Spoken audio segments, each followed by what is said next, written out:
রাধে রাধে বন্ধুরা, সবাই কেমন আছেন? আশা করি ভালো আছেন। আজকে আমি অনেকদিন পর একটা নতুন ভিডিও নিয়ে আমার গোপাল সোনা চলে এসেছি। এই দেখুন আমার ছোট্ট গোপাল সোনা, এখনো শীতের ড্রেস সেরে উঠতে পারিনি, অনেকটা ছোট তো। আর এইদিকে আমি গোপাল সোনা স্নানের জন্য জল রেডি করছি। একটু গোলাপ জল দিয়ে দিলাম, এমনি জল জলের সঙ্গে গোলাপ জল অগুরু দিয়ে দিয়েছি, আর একটা আছে গঙ্গা জল আর অগুরু মেশানো। এই দেখুন আর একটা লিকুইড, এটাও দিয়ে দিলাম। এটা এখান থেকে পাওয়া যায়নি, এটা আমরা ইস্কনে থেকে মায়াপুরে গিয়েছিলাম, সেখান থেকে নিয়ে এসেছি। আর মায়াপুরের ভিডিও তো আপনাদেরকে দিতেই পারলাম না, কারণ সেই সময় আমরা এতে গিয়ে মানে আমার মেয়ের পরীক্ষা ছিল, একদিন দুদিনের জন্য গিয়েছিলাম। কিংবা ভিডিও গোপাল সোনা স্নান করে গা বসছে, গোপাল সোনা ছোট্ট গোপাল সোনা। আর এদিকে পাখি বিহারি দেখছে ফুসফুস করে, সে ভাবছে নিয়ে আমাকেও নিয়ে একটু তাড়াতাড়ি নিয়ে, তো ঠান্ডা লাগে। শীতকাল তো এখনো ভালোভাবে কাটেনি, যেন অদ্ভুত সিজনটা, কখনো গরম হচ্ছে আবার কখনো ঠান্ডা লাগছে। তবু ছোটদের কাছে যেন একটু ভালো করে ঠান্ডা ঠান্ডাই ভাব লাগে, একটু মানে হাতে পাতেই রাখতে হয়। এই যে গোপাল সোনা চলে এসেছে, সে আবার সাজছে, সাজগোজে দেখুন কমরের নিচে হার বাঁশি দিয়ে গোপাল সোনা একদম সুন্দরভাবে সেজে দেখেছেন, বাঘটা করে কত সুন্দর লাগছে। ছোট্ট গোপাল সোনাকে তাড়াতাড়ি করে সাজিয়ে দেওয়া হচ্ছে। গোপাল সোনা রূপোর পালা পরে থাকে, তার সঙ্গে আবার একটু সুন্দর নানান ধরনের ডিজাইনের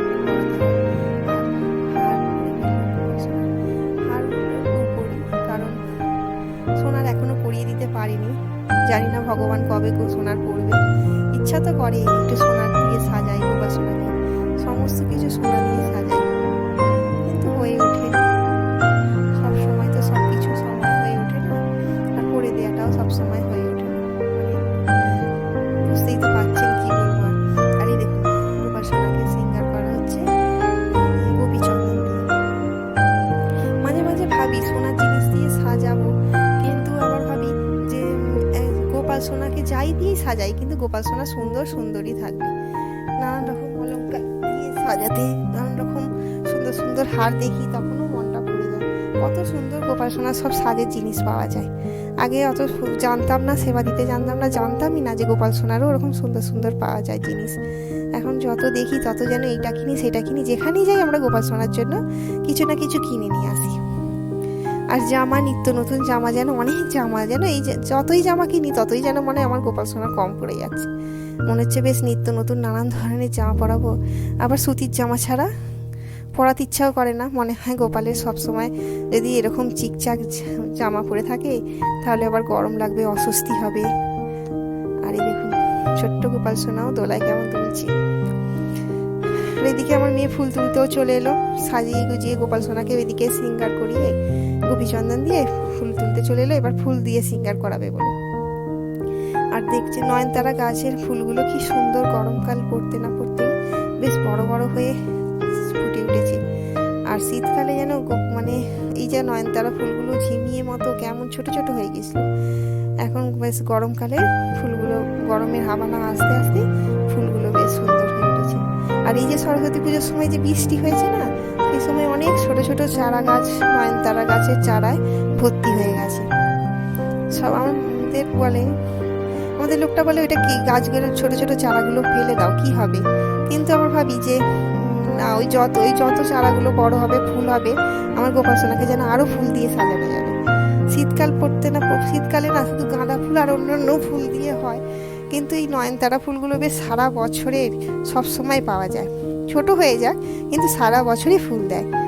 আর গাঁদা ফুলগুলো, এই যে গাঁদা গাছ শীতকালে বসিয়েছিলাম, কিছু কিছু গাঁদা ফুল গাছ ভালো আছে, বেশ কুড়ি ধরেছে, আর এক একটা গাঁদা গাছ তো মরেই গেছে গরমের আবার আস্তে আস্তে।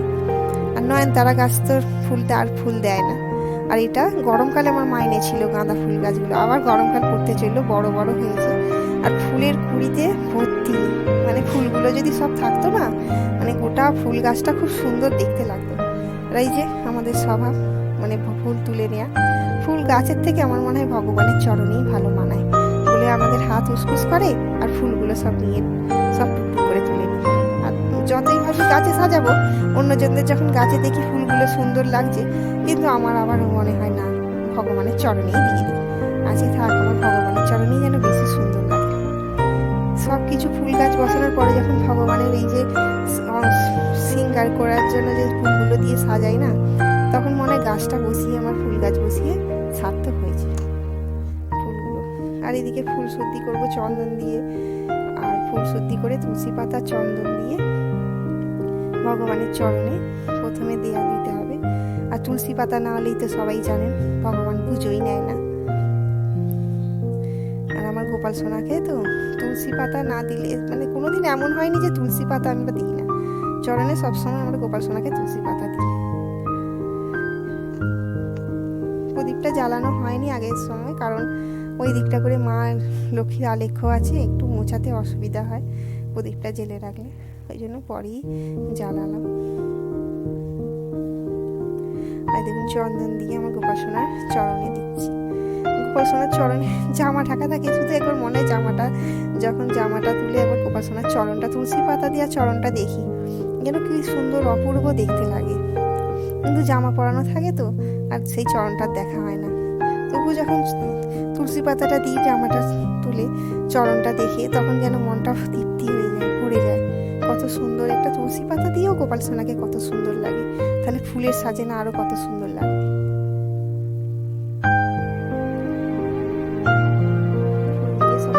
দেখছেন কত সুন্দর লাগছে, জগন্নাথের আলেখ্যও সুন্দর লাগছে। বিগ্রহ হলেও আরো কত সুন্দর লাগবে, কিন্তু আলেখ্যও যেন সুন্দর অপূর্ব দৃশ্য লাগছে। আর এই যে ফুল দেওয়ার পরে আমার গোটা গোপালের ঘর যেন সুন্দর সাজে সেজে ওঠে, গোপাল সোনার মুখেও যেন হাসি আর ধরে না। আমার গোপাল সোনাকে আমরা আয়নাও দর্শন করাই, তবে তো মনে হবে যে কত সুন্দর দেখতে লাগছে, সে নিজেও একটু দেখবে। আর এই যে বৃন্দা দেবীটা দেখছেন, এটা আমার মায়ের হাতে তৈরি, অনেক যত্ন করে আমার মা বৃন্দা দেবীকে। আর কিছুদিন ধরে ঘরে রাখলে না, আবার দেখি পাতাগুলো একটু মানে হয়ে যায়, ছড়ে মতো যায়, আর কেমন হয়ে যায়, জন্য নিত্যদিন বাইরে বার করে দেওয়া হয়, তবে গাছটা সুন্দর থাকে।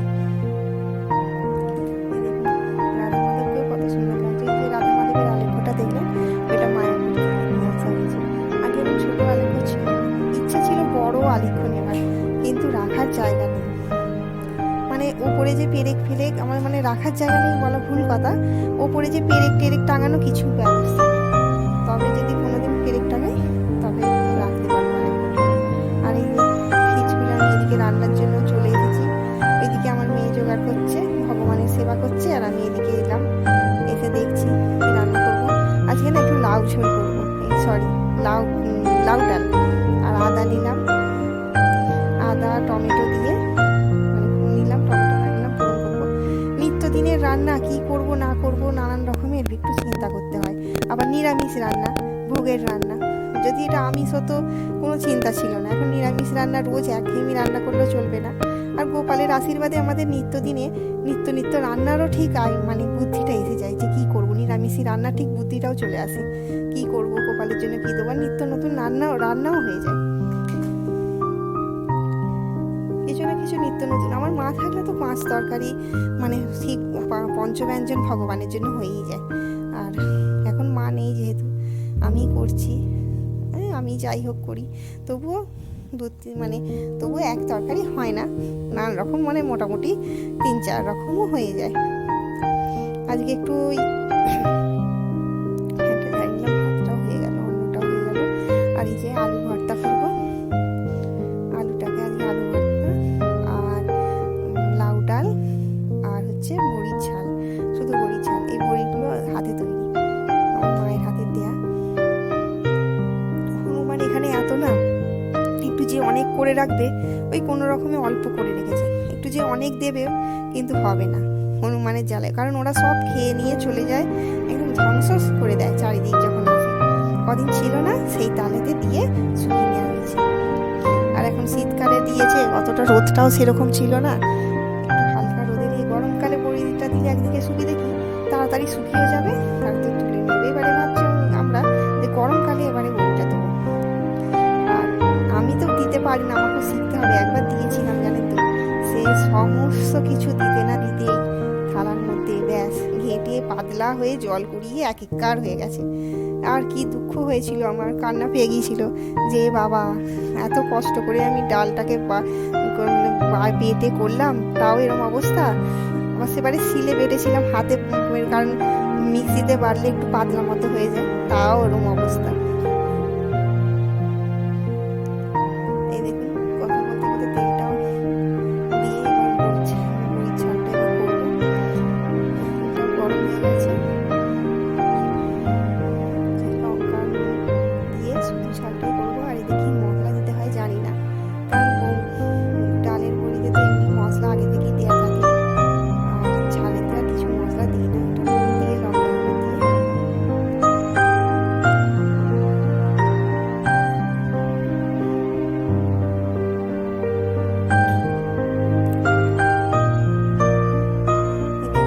এবার বড়িগুলোকে তুলে একটু জলটা মানে ফুটলে হালকা করে বড়িগুলোকে তুলে দেবো।